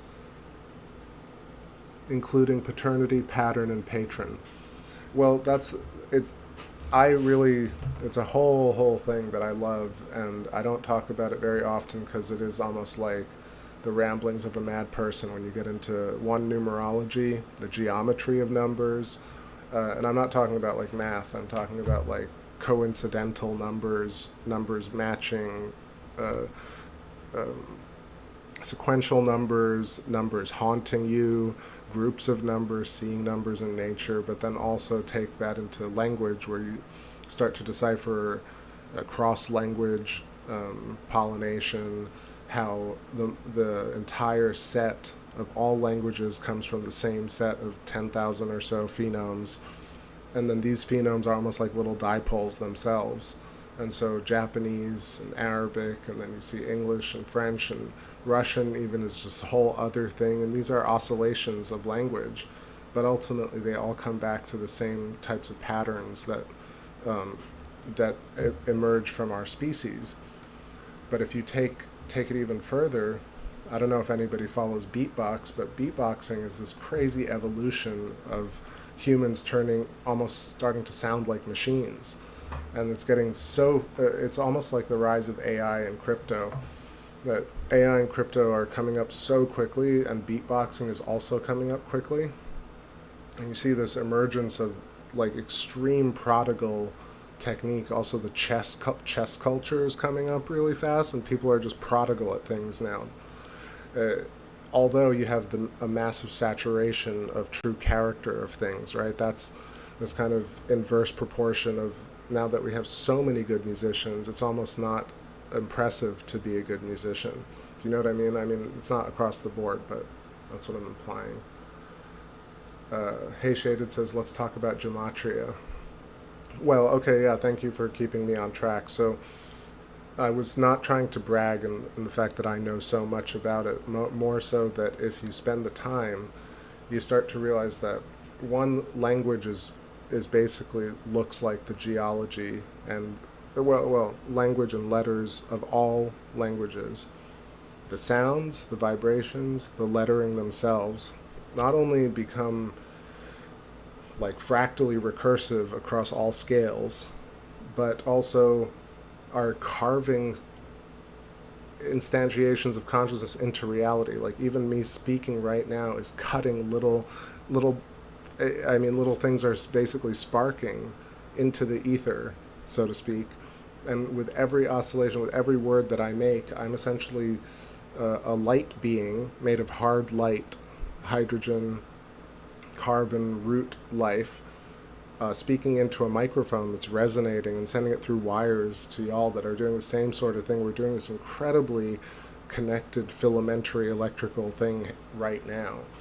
And it must be the same the way we're looking at the moon, in the same sort of way, but just in a more organic connector, which are these invisible connecting rods or lightning tubes or magnetic ropes or whatever you want to call them today. But you see them on your hand. So I wasn't bragging about numerology or linguistics, but I was agreeing that if you got down that rabbit hole, you'd start to see all the patterning. And there are two sides of it. When you first get into it, it's very enticing and it's seductive and it triggers the dopamine high where you're like, I've discovered something no one's ever seen. All the language is crafted to work against me and or for me or whatever, depending on which side of it you are. So there's I don't want to say a dark side to numerology, but there's this kind of darkness to it where I don't know exactly how to put it except to say that I get why it's very enticing. But then when you consider the holistic answer, which is that of course it's going to be patterned, almost as if like of course we're going to find images or like faces in the geology, is because the faces and the numbers themselves are of the geometry already. So because of the geometry these things exist, therefore the necessitative reality ultimately ends up being almost like not obvious in a derogatory way, but just obvious in the fact that it emerges because it is already, like we emerged out of Earth because we could. At that point in Earth's life cycle, we could finally emerge as humans, and that's why we exist. And I like that idea more than like, oh my God, we exist. How coincidental that we're on Earth. You know, it's way less logical to think about it that way. Hey Shaded says it's fun. Let me actually just zoom out with the moon for a second.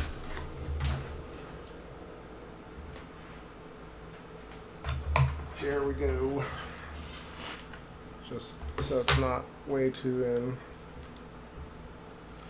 So, Hey Shaded says, it's funny, I just got here and I wanted to talk about language and geometry. I didn't know you were already on the subject. It kind of came up randomly, but it's cool. I'm happy to talk about it. But I have deflated the kind of the doomsday aspect of it, mostly because I already think that doomsday is going to happen regardless. The idea to live in doomsday culture is something that I don't want to do. And therefore, like, a lot of the YouTube stuff with numerology and gematria, is all this stuff is about predicting the end, or predicting. It's very tarot-like, tarot in that way. And is it tarot or tarot? I think tarot cards. Yeah. Well, I've heard it both ways, but either way, it's just kind of. There's nothing wrong with wanting to know the future. I want to say that, or thinking about the future, or any type of thinking about that. I don't want to judge it, because everybody's free to do what they will.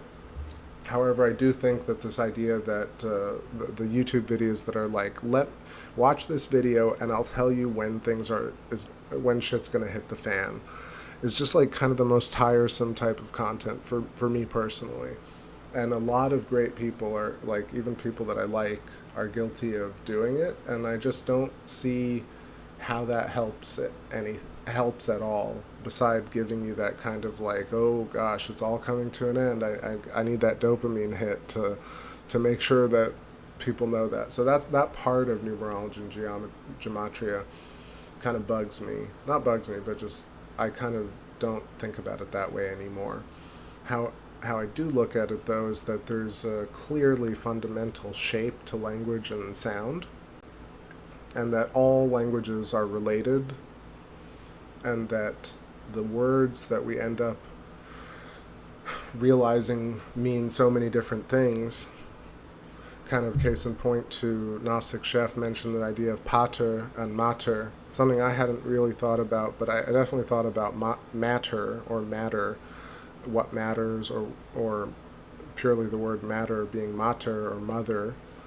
And this makes a lot of sense, that this word would kind of sound the same and would kind of be spelled the same way in a system where we have a fractal language that kind of serves a purpose for all. So then he also mentioned that so pater, which I didn't this is the part that I didn't think about. Pater is like a lot like pattern, but pater is also like father. And you could go specific on which is which and where it's from, but it's true that we have we have variants of certain words, or evolutions of words, or remixes of words, ultimately from an original root system. And then also they end up either meaning similar things or slightly different things. Actually, in some languages, when you read the same word, it doesn't mean the same thing. So if you read phonetic English letters, Arabic words written in English letters, you can start coming up with all these kind of somewhat words, or words that don't really mean what they mean in their English counterpart, and so on and so forth. And so you get this very interesting complexity to it that is great, because the template is so strong, and then you can make so many languages out of this root template. Mary, you have a wonderful night. Am I talking too much? Wait, what happened? Stay vibey, Mary. Yeah. Let's see.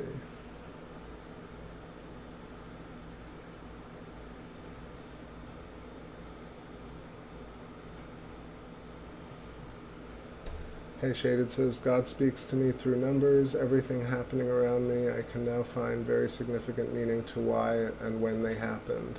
And I've only started learning gematria last year. Well, it's definitely very interesting, and I think it's very consistent across the board. If you look for something, you will find it in terms of mathematics. So, alright. Get back to the tunes here. Moon's looking great. I think I'm going to start wrapping it up real soon. It's 12:12 a.m. Rocking into what is it, Tuesday already? Tuesday, September 6th. Femi says, you're not talking too much. I love your voice. Thank you. I appreciate that. Let me know if you have other questions. I like I said, the numbers and the language stuff is fascinating. And I feel like, when a lot of the discussion around it is like predictions, right? Like people want to game the system. I'm trying to think of insightful things to say about numerology, because for me, like, I don't really study it as much as I used to 5-6 years ago, where I was really trying to figure out which words meant which things and which parts of Earth looked a certain way. Right before I really discovered Alan Watts and kind of started listening. Honestly, Alan Watts really broke it for me. When you take the very simple realization that you brought yourself into existence, and the proof is the fact that 1, you're here, and 2, you made your own body, and you make your own body, and you also kill your own body, right? The fact that he's just said that, and it broke my entire brain. It was a very simple thing, but it was the first time I understood, like, you can actually completely prove the existence of not only a godlike template, and I don't think that religious sense, I think you can use the word God as just an informational structure, a simulation, a deity. You can that's why it's so cool. The concept of the organization doesn't really matter at this point. What matters is that you, right now, are growing your own hair, and you put your eyeballs in the right place, and you put your you folded your intestines correctly, so they all work, and you gave yourself a certain amount of time to experience a human form. And that is so empowering. Like, it's this entirely different way of looking at life and all theories, for example. And so what it allows you to do is to realize that every difficulty in life is actually something that we, as humans, create the difficulty in order to have an exciting existence. Otherwise, we'd run out of novel things to do. And the template for life, this fractal recursive geometry of electricity and electromagnetism, whatever that may be, ends up allowing us to have a very sound fundamental structure while also having an unlimited variation pool. So we can be humans and dogs and cats and amoeba and planets, and all abide by a certain rule set that allows us to observe each other and everything, but also that we don't also fall apart or coincide, like clip each other.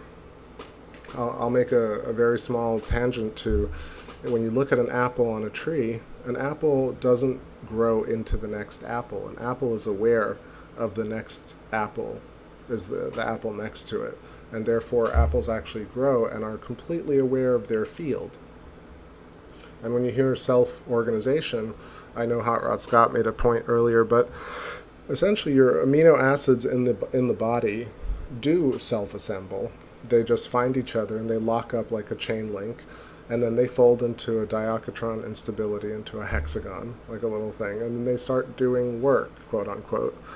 If you study science, you'll realize like how science yada yadas their way around this by saying, yeah, only humans are really as conscious as we think of consciousness. But in fact, if proteins and amino acids can self-organize and fold into chains and diachron instabilities, then either the entire universe is specifically focused on this one protein in your body to do the work, or the protein itself is using the universe template to be able to do this work and be aware of its spatial periphery. Like an apple is aware of not growing into the next apple, right? It pushes the other both apples push each other away as they grow.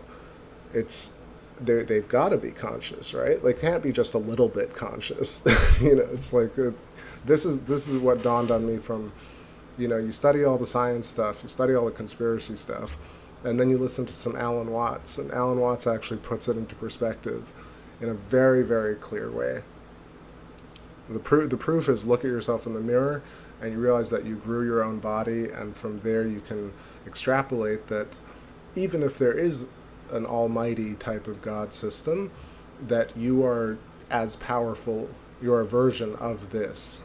And some might say, oh, that's crazy, like, I'm not an all-powerful God because I would be so-and-so, or I do this and this. And then I would ask you to ask yourself, what are those things that you would do if you were a God? If you follow that whole thought through, you'd realize that ultimately you'd want the most exciting adventure, not the dumbest or the most boring adventure, not the dumbest, but the more banal or the dumbed down adventure. So Alan Watts does this beautiful thing where he explains the dream, and he says, if you were a God and you could have any dream you wanted, you'd first, you'd have all the love affairs and do all the drugs and you'd do all the things. And then after a while that would get boring, and then you'd make it a little more dangerous, and then you'd rescue the person from the tower and slay the dragon and win the war, and that would be very bloody, and you'd be like, ooh, that was kind of a thing, but even that would get boring. And ultimately you'd go through all the levels of dopamine rushes and seduction to finally come back around to having the most banal dream possible. Because ultimately all those things are not what it's about. What it's really about is existing. The main thing is that you exist is the magic. There's no more to be discovered past simply existing. And people tend to want more. The system wants more. It's like, no, that's not enough. Like the moon and alien bases on the moon. Do you really need alien bases on the moon for the moon to be impressive? That's what I think in my mind. But let's see. Alan Watts discussion. I found a like-minded group here. You can't shut me up about Alan Watts, to be honest. Like, I sometimes scramble up the koans, but he said pretty much everything. Pretty much absolutely everything. Now, granted, the alcohol and opium and all the mushroom tea helped, and everyone judges him for drinking and being a misogynist, and not really a misogynist. He loved women. I think he was just people that don't like polygamists or free lovers, but Alan spoke so eloquently, one, and two, he surrounded himself with really brilliant people. But truly, like, when you listen to Alan next to there's this incredible talk on the Be Here Now network where it's Alan, it's Timothy Leary, it's Alan Watts' friend, who he really likes, Gary Snyder, who actually is really clever. Is it Terrence McKenna? It might be Terrence. It could be Terrence McKenna. No, it's not Terrence McKenna. It's not. That's way before his time. Who am I thinking of? It's an incredible discussion, but still Alan sounds more erudite in a way. He sounds less pretentious and also more elevated than all of them, because he's like, y'all are fussing over all this stuff. Like, you're trying to drop out, but you're already here, is what he's thinking the whole time.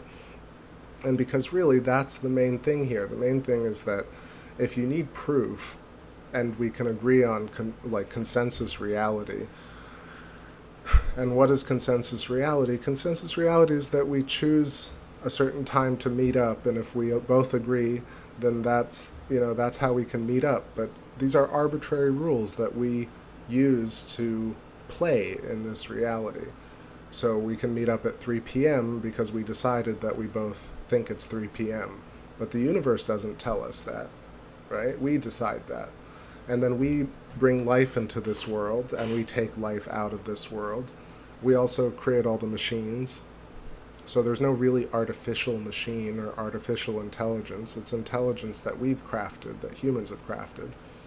And Earth, the idea that Earth peoples the same way an apple tree apples, is a really brilliant, an absolutely brilliant concept that when you hear, again, very simple stuff. Alan Watts delivers it simply, concisely. He says it, some of them so eloquently that it just breaks your mind. Especially the one about the dream that I just said. I can't tell you how many times, I'm listening to it, I'm like, oh, I'm so jaded, I've heard this a million times, And he says that thing at the end, and he's like, well, you dreamed that you were here in this room. And even now, I say it again, my whole body gets chills, and I could choke up, because the way he says that, it's just so obvious. It's so obvious that the big mystery was already what you already had. And he says it again in a different one, where he says 2 reasons why you can't get what you want. He says, 1, you already have it. 2, you don't know yourself. And you're like, absolute mental, just like nuclear mental breakup. And you're like, wait, of course, it's so obvious that it was right in front of you all along.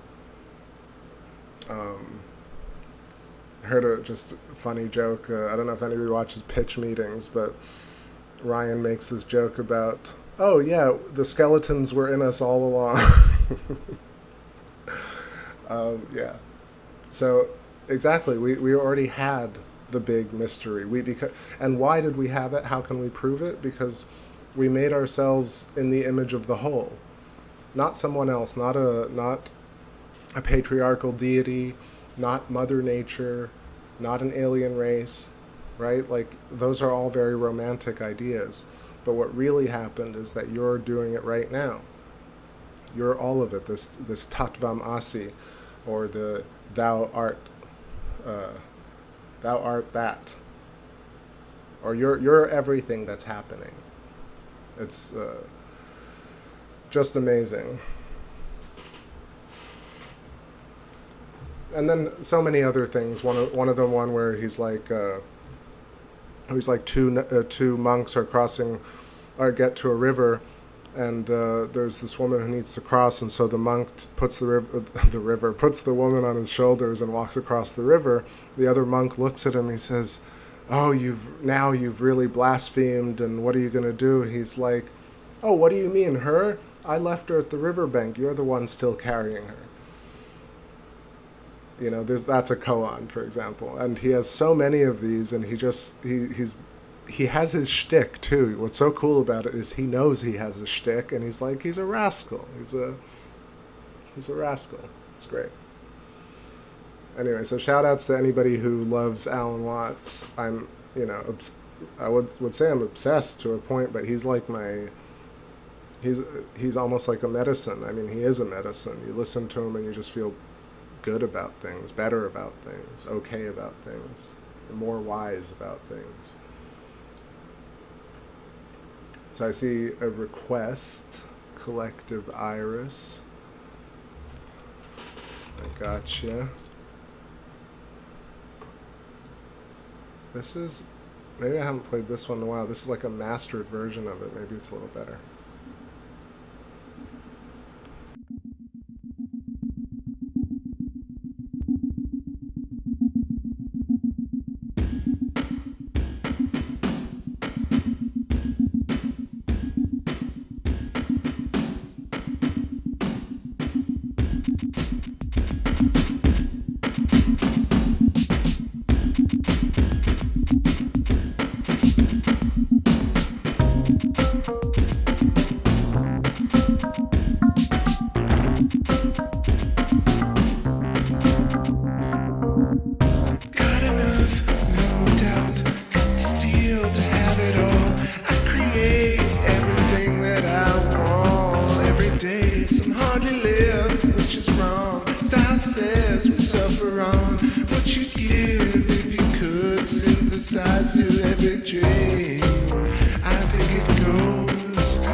Your big collection, I know you're distracting me.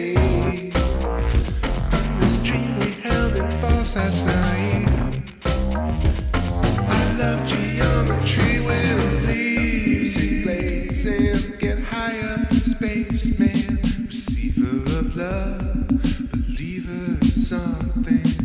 The music blazes, get high up in space, kid. Receiving your love, believing in something. The music blazes, get high up in space, man. Receiver of love, believing in something. The music blazes, get high up in space, kid. Receiving your love, receiver of nothing. The music blazes, receiving your love,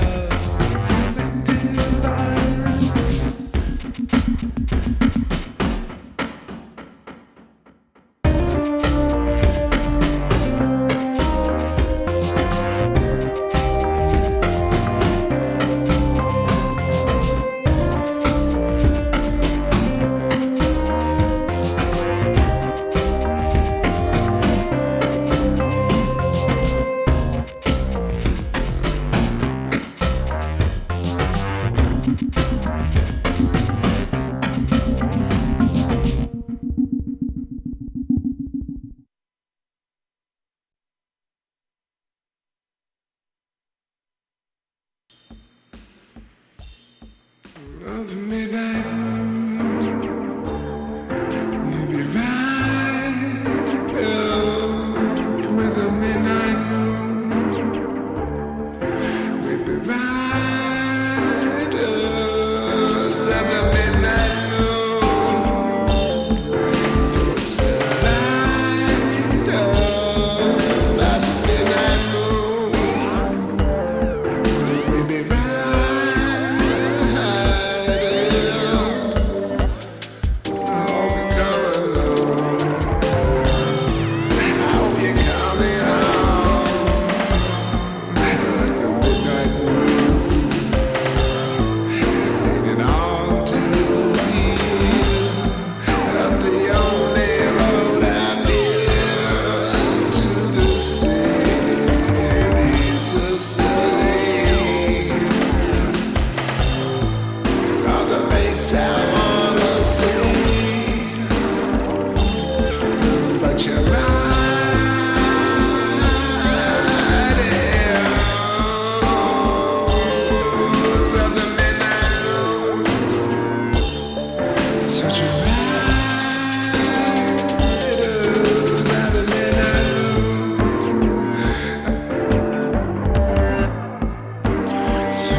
Cleaning up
Alrighty fam, I think it's time. 1, 2, 3, 4 a.m.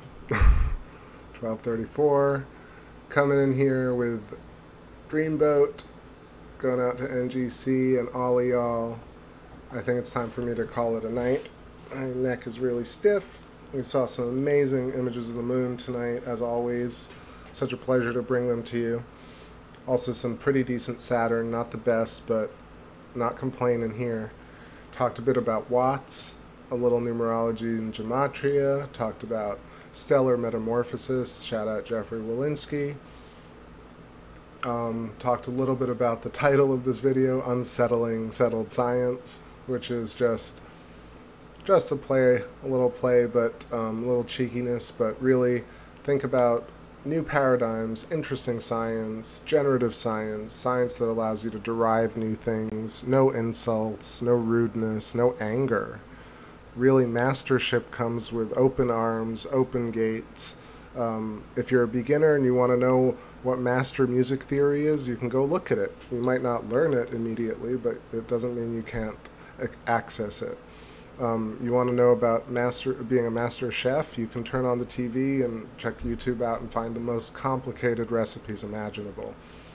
And so somehow with science and astronomy, people love the moon so much, yet you go to space agencies and YouTube gatekeepers, not in this conspiracy way, but like they just love the status quo. They love traditionalism. It happens in politics. People are averse to change. So, but you hear this really kind of weird blockade of like master information or questioning popular theory.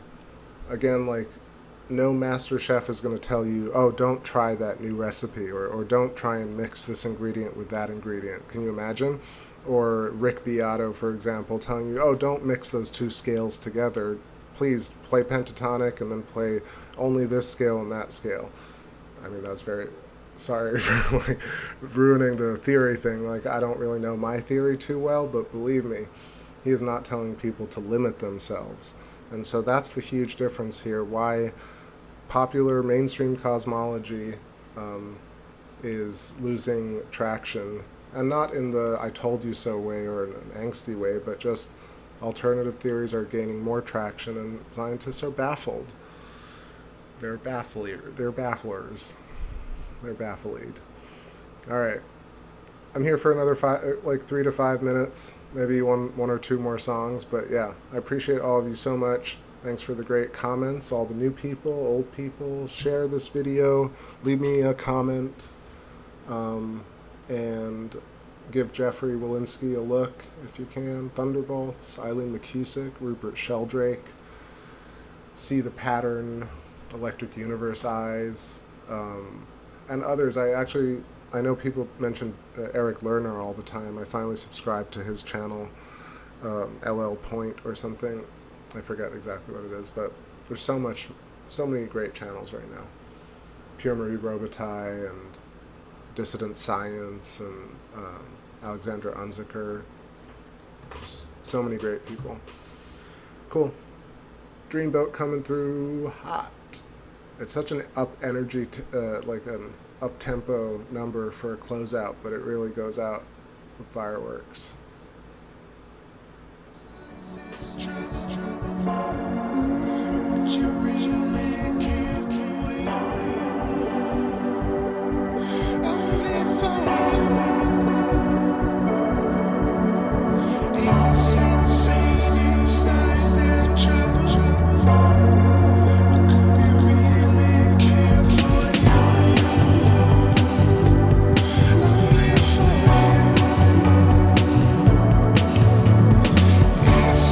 Say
around my head instead.